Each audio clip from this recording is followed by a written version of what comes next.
Boa noite, bom dia, boa tarde, conforme o fuso horário das vossas nações, amadas amigas e amigos de todas as nações da Terra. Beijos e abraços para todos, da minha luz. Amém. Amados, vamos continuar a ler este livro, que é um livro interessante, muito interessante para todos. Vamos ver a estrutura do Apocalipse. A leitura atenta do livro do Apocalipse apresenta continuamente duplicados literários, pausas e interlúdios nas narrativas, mudança de estilo, deixando os estudiosos um pouco sobressaltados e fazendo com que cada um apresente a sua própria estrutura. Tudo depende dos critérios externos e internos. Há quem descubra no Apocalipse um drama à maneira dos dramas gregos e quem se sirva apenas do critério do texto e intertexto, ajudado pelas obras apocalípticas, bíblicas e extrabíblicas. De uma maneira geral, todos os autores concordam com o narrador, mistura Apocalipse com profecia. Como já dissemos, não há um género literário apocalíptico puro. A lógica literária do estilo apocalíptico sofre, como afirmamos, alterações contínuas. Não se compreende, por exemplo, porque é que o narrador, autor, redator explica de modo continuado 6 selos e 6 trompetas e deixa o 7º selo e a 7ª trompeta para um tempo posterior, depois de um ou mais interlúdios. Não há dúvida de que o número 7 comanda a estrutura do livro. 7 cartas, 1, 9, 3. Capítulo 1, 9, 3, 22. 7 selos, 4, 1 a 8 e 5. 7 trompetas, 8, 2, 11, 2 a 11 e 19. 7 taças, 16, 1 a 25. Com este dado estrutural, muitos autores procuram encontrar outro cenário nas visões. 19, 11 a 21 e 8. 19, 11. Depois vi o céu aberto e apareceu um cavalo branco. 19, 17. Vi ainda no sol um anjo que estava de pé. 19, 19. Vi então a besta e os reis da terra. 21. Vi depois um anjo que descia do céu. 24. Vi também alguns tronos. 20, 11. Depois vi um trono magnífico e branco. 20, 12. Vi também todos os mortos, grandes e pequenos. 21, 1. Vi então um novo céu e uma nova terra. 21, 2.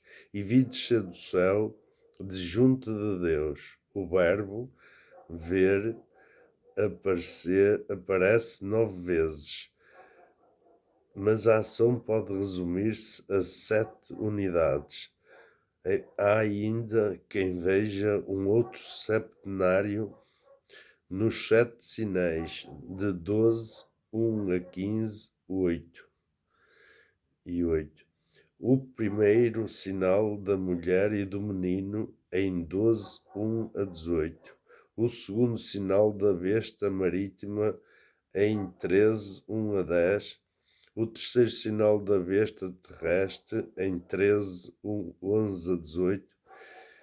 E o quarto sinal dos 144.000 assinalados e o cordeiro em 14, 1 a 5. O quinto sinal dos anúncios dos três anjos, em 14, 6 a 20. O sétimo, o sinal do mar de vidro, 15, de 1 a 8. Teríamos então uma estrutura literária de 6. No meio dos 7 candelabros, vi alguém com aparência humana. Vestia uma túnica, na mão direita tinha 7 estrelinhas, e da sua boca saía uma espada de 2 gumes. Uma estrutura literária de 6 septenários seguidos de narrativas finais sobre o julgamento da grande prostituta. 17, de 1 a 18. Queda da Babilónia, 18, de 1 a 24. Núpcias do Cordeiro, 19, de 5 a 21. Os 1000 anos, 20, de 1 a 15. Novos céus e nova terra, 21, de 1 a 22 e 5. E, finalmente, um epílogo, 22, 6 a 21. E se o número 7 é um número mágico, por que é que o autor não apresenta a sua obra com 7 e não 6 septenários? Como entender os apêndices de 17, de 1 a 19 e 10, e de 21, 9 a 22 e 5. Nestes últimos tempos, os estudiosos têm descoberto que a real estrutura do Apocalipse reside sobretudo numa grande liturgia ao mesmo tempo terrestre e celeste. De facto, o livro está examinado de hinos litúrgicos: 1, 5 a 8, 2, 17 a 18, 5, 9 a 14, 7, 12, 11, 15 a 17, 12, 10 a 12, 14, 7, 13, 15, 3 a 4, 16, 5 a 7, 18, 2 a 24, 19, 1 a 3, 5, 6 a 8, 22, 17, 20. Neste sentido, a figura central do livro é o Cordeiro. Capítulos 4 a 5 e 5, 19, 21, 22. O vidente recebe a revelação no dia do Senhor, 1 e 10. Isto é, no dia em que os cristãos celebram a Eucaristia Dominical. Por seu lado, os cristãos vestem roupas brancas. 3, 5, 18, 4, 4. A condizer com as vestes batismais, Jesus é o Cordeiro Pascal, e o casamento do Cordeiro tem a ver com o banquete eucarístico. 19:9. Felizes os convidados para o banquete das núpcias do Cordeiro.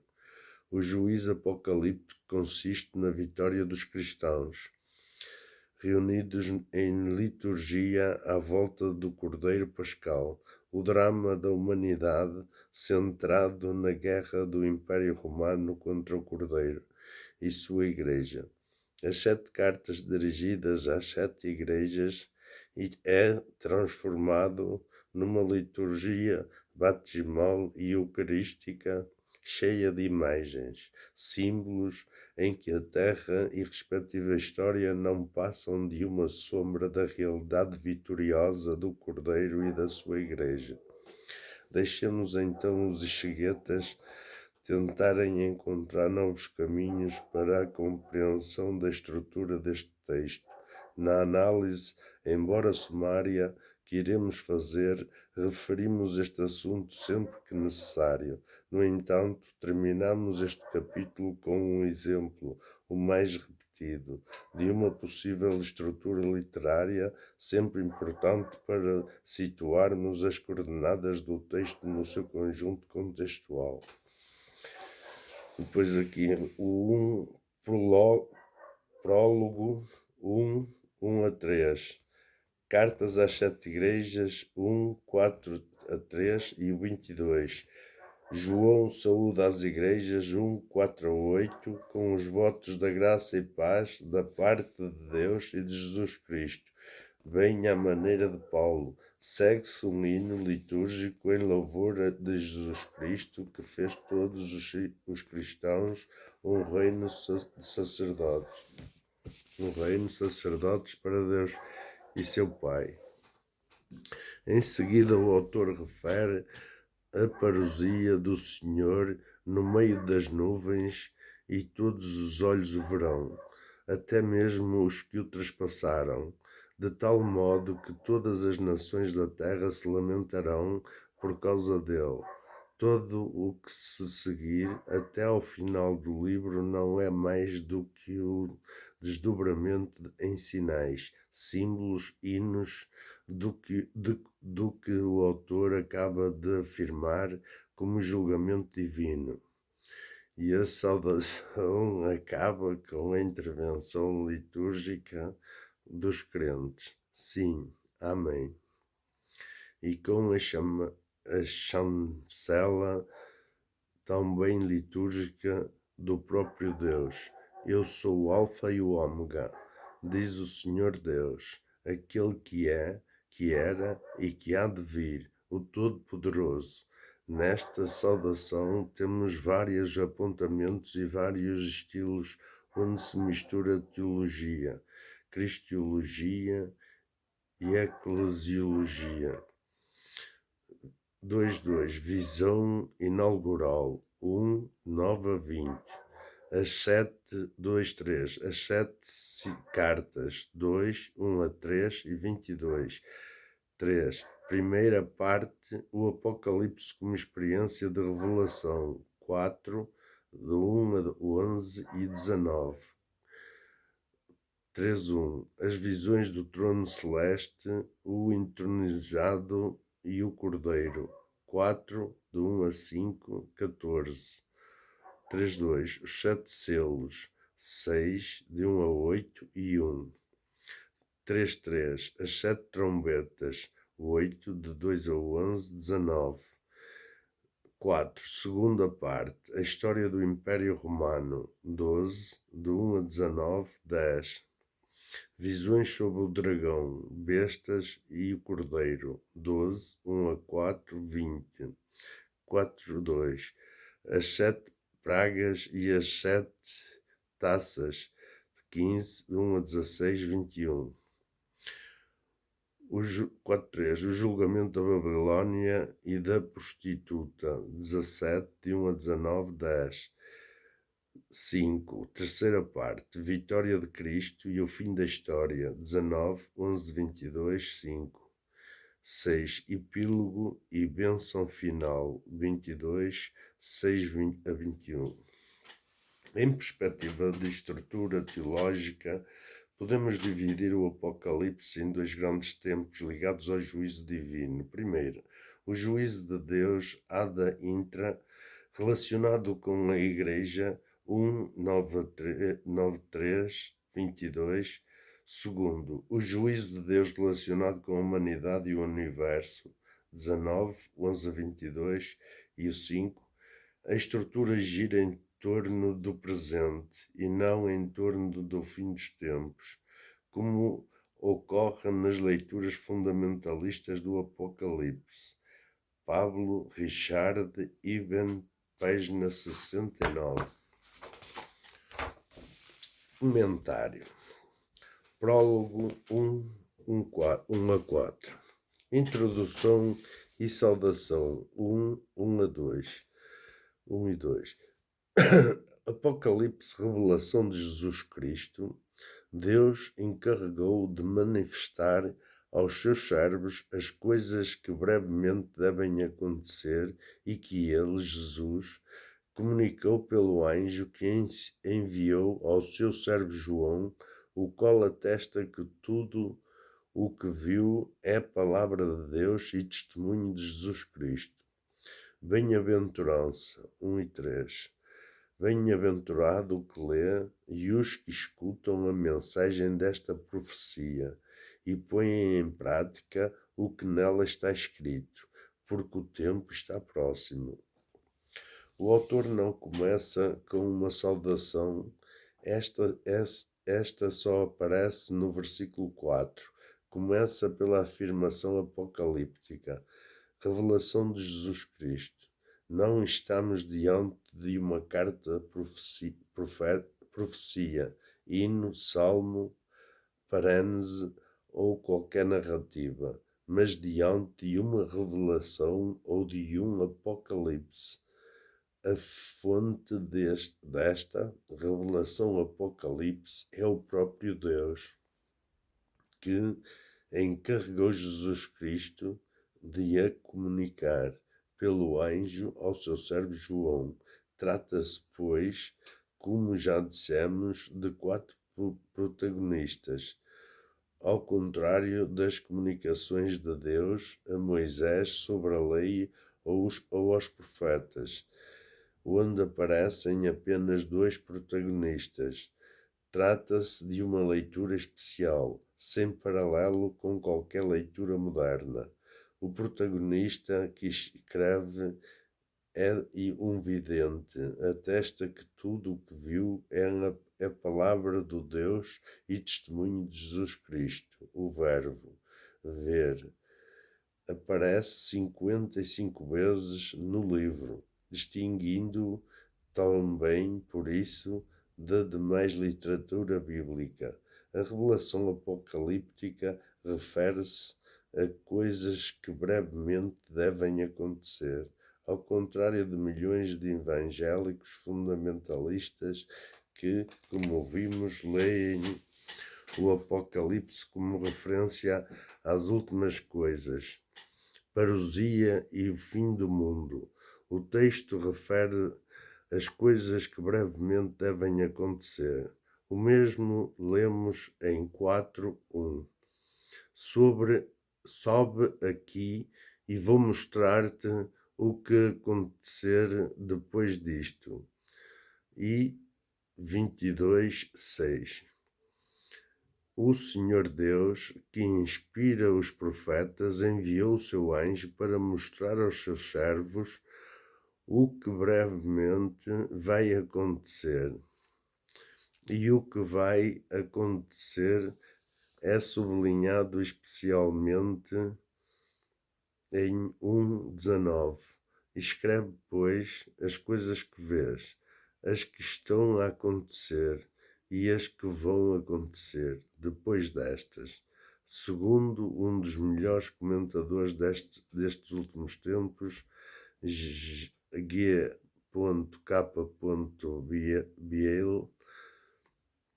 num comentário de 1245 páginas, este versículo é fundamental em todo o Apocalipse, tanto mais que tenha em vista o texto de Daniel 2:28, na tradução grega dos 70,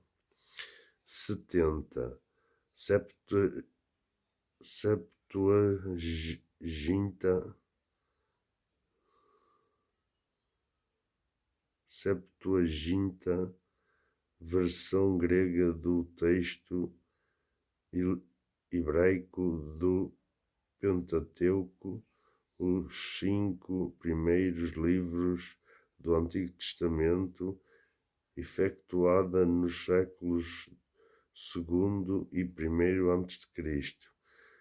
e destinada aos judeus na diáspora. Mais tarde, esta versão tornou-se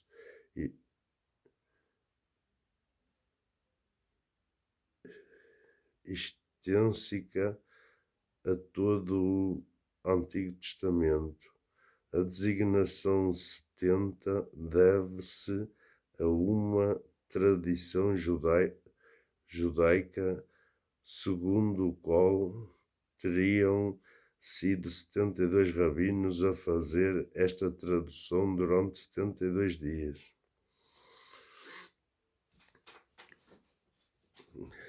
E Deus, quis revelar ao rei Nabucodonosor o que vai acontecer nos últimos dias. Epieschaton, Tom Emmeron. Trata-se dos tempos finais escatológicos que já começaram com Jesus Cristo e que continuam a acontecer com a Igreja Cristã perseguida pelo Império Romano. G.K.Biel, The Book of Revelation, a commentary on the Greek text, de Paternoster Press, Cardilisle, 1999, página 153. The phrase appears to indicate that the fulfillment has begun, that it is being fulfilled or will begin in the near future. Ver o capítulo sobre a interpretação do tempo nas páginas 44 e 49. Quem lê e quem escuta a mensagem é feliz ou bem-aventurado. O facto do autor acentuar a dinâmica do ler e escutar é prova de que estamos em ambiente litúrgico. Um lê e todos escutam. Verso 3. A mensagem da profecia. O conteúdo da mensagem resume-se na locução: o tempo está próximo. Quem escuta sabe que os tempos são de perseguição e medo. É por tudo isto que o autor afirma categoricamente nesta entrada que não devem ter medo, porque tudo se vai resolver muito em breve. O livro insiste neste dado dezenas de vezes, de muitos modos e formas, por palavras, por símbolos, pela própria geometria dos números.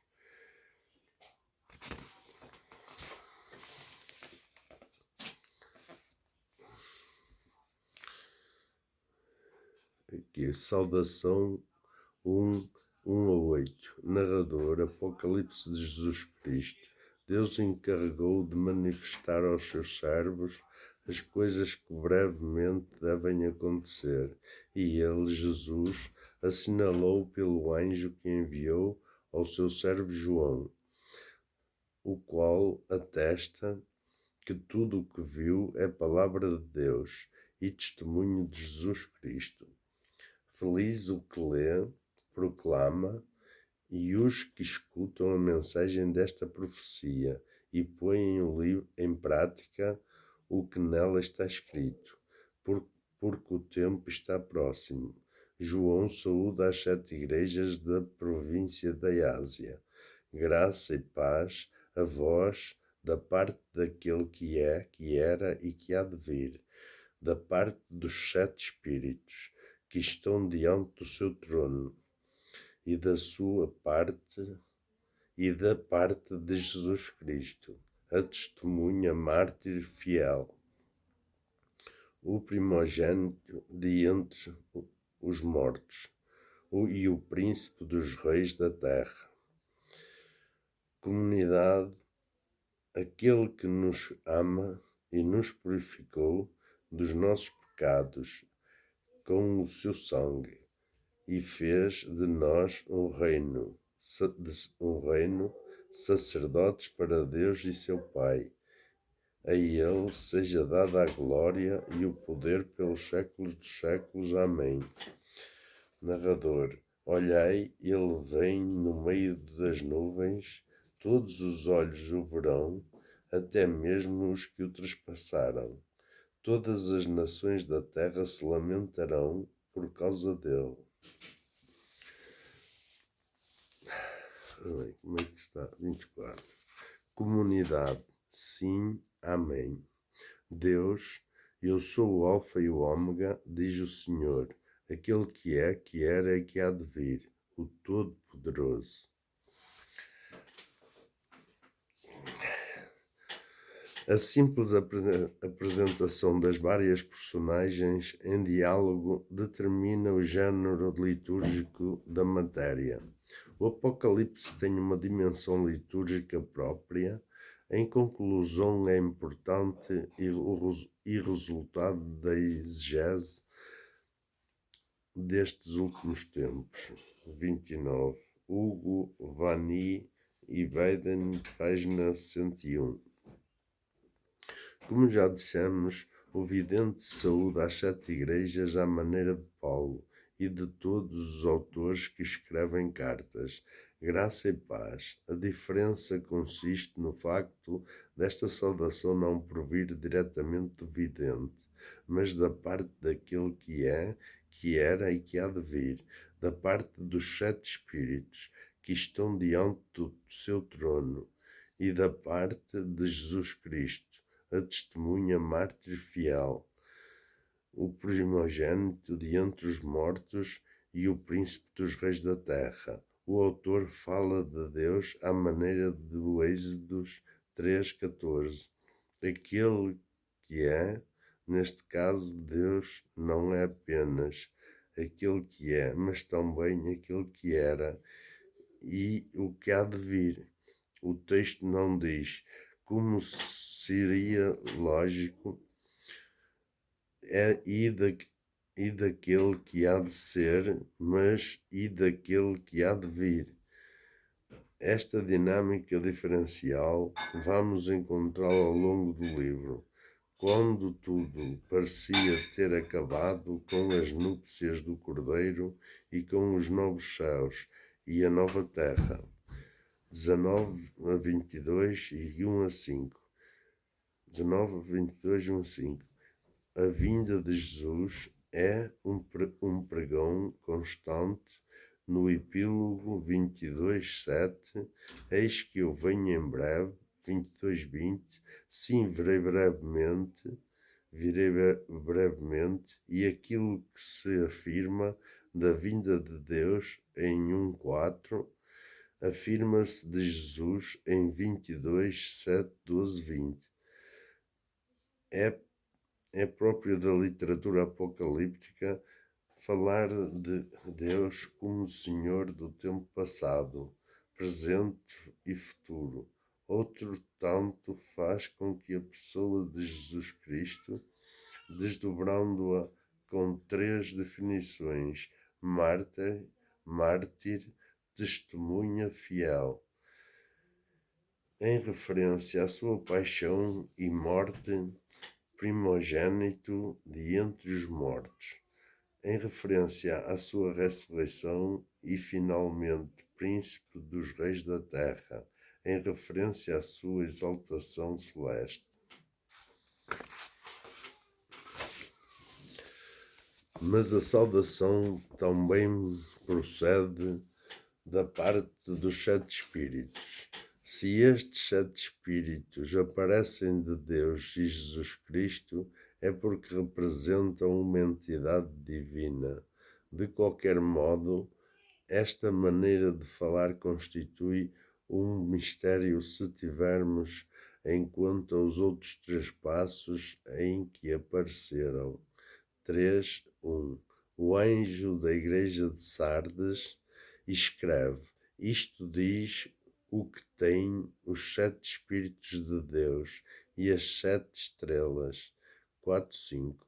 Do trono saíam relâmpagos, vozes e trovões. 7 lâmpadas de fogo ardiam diante do trono de Deus, as quais são os 7 Espíritos de Deus. 5 e 6. Depois olhei e vi um cordeiro, tinha 7 chifres e 7 olhos, que são os 7 Espíritos de Deus enviados a toda a terra. Há quem veja nestes 7 Espíritos os 7 anjos que servem Deus e o rodeiam no seu trono. Ver 1 Enoque 90, 21. Ou os anjos das 7 igrejas. O número 7 representa plenitude e totalidade. Dizer 7 espíritos é dizer possuir a totalidade de tudo o que é espírito. Em 4.5, espírito e fogo são sinônimos, e em 5.6 a sinonímia dá-se com os olhos.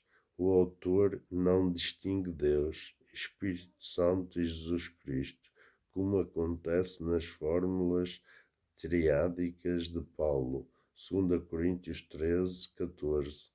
Na primeira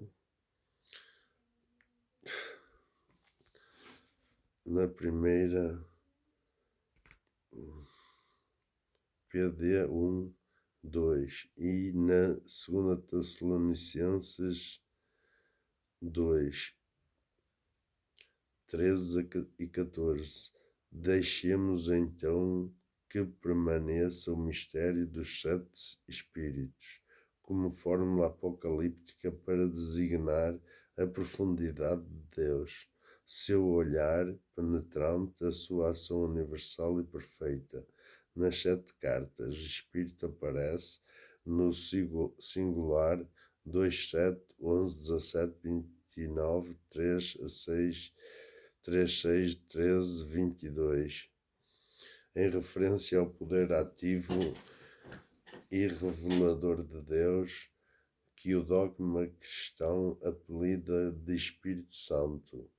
O facto de, no texto, os 7 espíritos serem colocados entre Deus e Jesus Cristo é importante porque não se descobre a profundidade divina de Jesus Cristo sem se passar pela ponte do Espírito.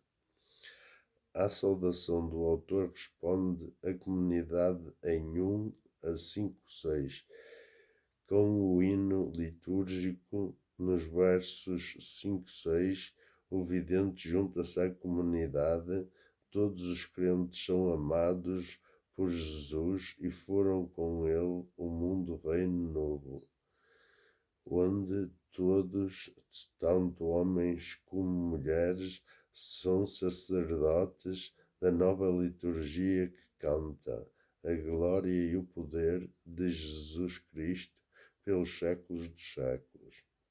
Nesta liturgia única, o autor refere Deus e seu Pai. É a única vez em todo o Apocalipse que Deus aparece como Pai de Jesus Cristo. Uma vez mais, há que repeti-lo. O Apocalipse termina com as bodas do Cordeiro, em que o Cordeiro noivo e a Igreja noiva formam o reino final de paz e amor. Toda a maldade da besta, dragão e prostituta terminará. O drama desenrola-se em blocos literários, umas vezes concêntricos e outras lineares, com interlúdios aparentemente desconexos como veremos. A esta liturgia doxologia, doxologia da comunidade, o autor responde com a apresentação de Jesus como aquele que vem no meio das nuvens, verso 7, e todos o hão de contemplar, até aqueles que o trespassaram. Ver Zacarias 12:10 e Jó 19:34-37. Mais ainda, todas as nações da terra lamentarão por causa dele. Versos 7. E a comunidade termina a aclamar a este triunfo, dizendo sim, amém. Agora, doxologia do grego doxa, que significa glória, honra, opinião, é uma fórmula de oração litúrgica que celebra a glória de Deus ou de Cristo. Esta saudação termina com o verso 8, com a confirmação do próprio Deus: Eu sou o Alfa e o Ômega, diz o Senhor Deus, aquele que é, que era e que há de vir, o Todo-Poderoso. O autor repete o que já afirmara no versículo 7, em discurso indireto, mas agora é o próprio Deus que o afirma como confirmação divina e direta.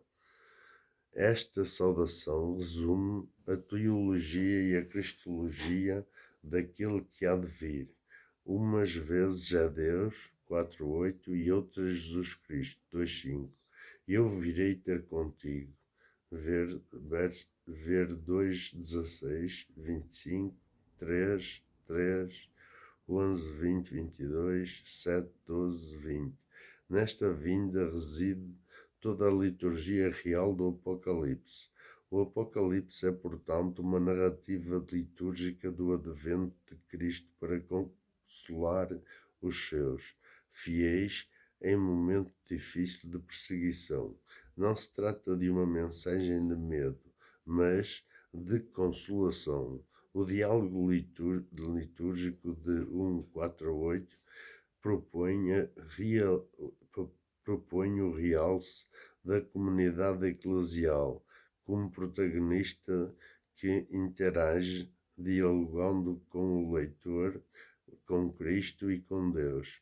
O diálogo litúrgico, posto em evidência no início do livro, prepara a comunidade eclesial à purificação penitencial como tema de fundo da primeira parte do Apocalipse e ao discernimento do papel ativo como tema da segunda parte.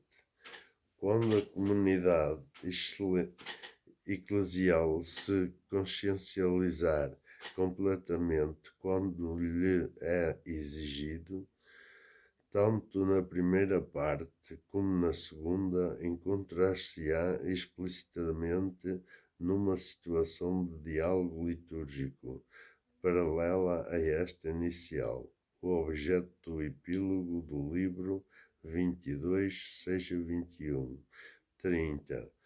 Hugo Vanni e Biden, página 113, sobre este aspecto, ver o capítulo 4 deste autor, a Assembleia Eclesial, sujeito interpretante do Apocalipse, páginas 73 e 86. Visão inaugural 1:9-20. João começa por se apresentar como irmão dos perseguidos. Foi levado para a pequena ilha de Patmos por causa da palavra de Deus e do testemunho de Deus. Versos 9. No dia do Senhor, isto é, numa literatura dominical, vê alguém com aparência humana, vestido com uma túnica comprida, com um cinto de ouro. Os seus olhos eram como uma chama de fogo e a sua voz como o rumor das águas caudalosas. Na mão direita tinha 7 estrelas e da sua boca saía uma espada de 2 gumes. É importante prepararmos um pouco para vermos como é que João, o vidente, situa o princípio da narrativa da revelação a nível de espaço e tempo. A nível de espaço, encontra-se exilado na ilha de Patmos, longe do convívio normal, humano e litúrgico com os seus irmãos. Eu sou o vosso irmão e companheiro na perseguição. Versos 9. É um perseguido exilado a viver longe, numa ilha, e é deste espaço que envia aos 7 irmãos a revelação. A nível de tempo, a revelação acontece no dia do Senhor, em Ente Kiriat que emerá. Que significado tem esta indicação cronológica? Embora alguns autores defendam que se trata do domingo de Páscoa, a maioria vê neste dia do Senhor o domingo cristão. Ver 1 Coríntios 16, 2 e Atos 27. Nos finais do século I, a Didaquê, livro do autor anónimo sobre a doutrina cristã, refere o domingo e respectiva liturgia desta maneira: reunidos no domingo o do Senhor, Kata Kyriaken de Kyrion, parti o pão e dei graças depois de terdes confessado os vossos pecados. 14.1. Embora longe e exilado, o vidente sente-se solidário com os irmãos na celebração eucarística no dia do Senhor. O vidente entra em diálogo dominical com a Assembleia Cristã. Estão todos reunidos para o partir do pão em união com o Espírito. De facto, o texto, na sua literalidade, diz: no dia seguinte, no dia do Senhor, aconteceu no Espírito. João é irmão e companheiro na perseguição, no reino e na constância cristã. Encontra-se na ilha de Patmos, verso 9, e é, por outro lado, profeta evidente. A primeira visão e revelação acontece precisamente no dia do Senhor. E todo o Apocalipse como... dia do Senhor, Hugo Bani e Biden, página 93. Quando começa a profetizar, o autor é apanhado pelo Espírito, submergido por ele, de tal modo que o Espírito é o ambiente natural em que se movimenta. E tudo isto acontece, como o autor sublinha, no dia do Senhor. Há, pois, uma relação entre o dia do Senhor, o dia da Assembleia Litúrgica, da Koinonia,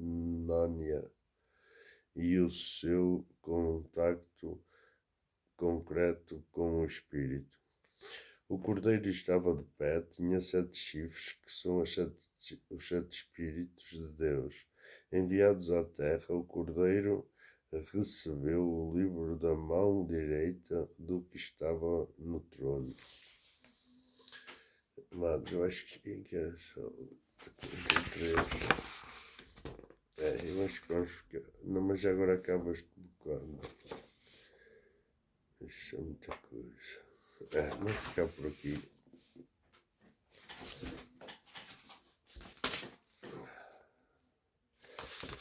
Prontos, por hoje ficamos por aqui. Já tem 43 minutos. Já é um bocadinho.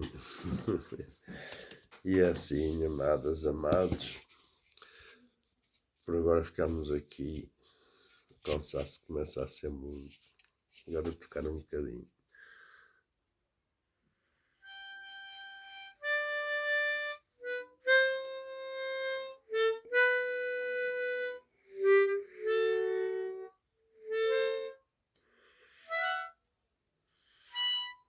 Está tudo entupido.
Brincadeira. Beijo e abraço e até o próximo vídeo.